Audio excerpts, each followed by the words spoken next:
अस्सलाम वालेकुम व्यूअर्स, मैं हूं रेहान अहमद और आप देख रहे हैं रेहान अहमद चैनल और यूट्यूब। ये आज मैं अपनी पहली फेस कैम बना रहा हूं, इस उम्मीद पर कि आप लोगों को पसंद आएगी। और आज मुझे गाने गुनगुनाने का शौक़ है और सारा दिन गाने, गज़लें वगैरह, नाते वगैरह पढ़ता रहता हूँ, गुनगुनाता रहता हूँ।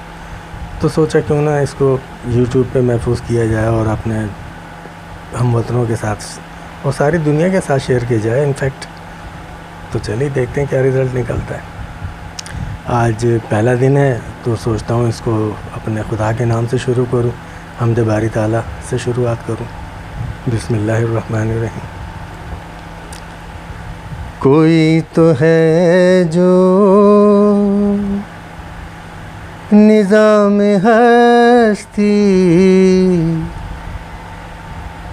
चला रहा है, वही खुदा है। दिखाई भी जो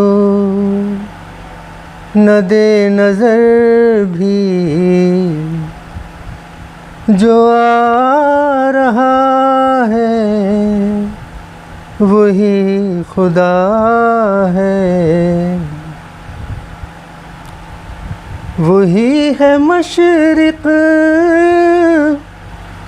वही है मग़रिब,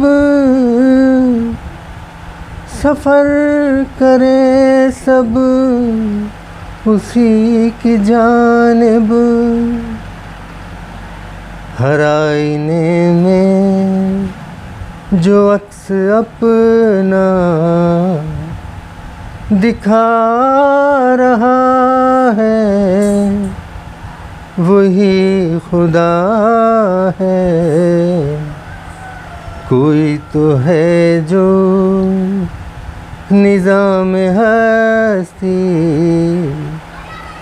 चला रहा है, वही खुदा है।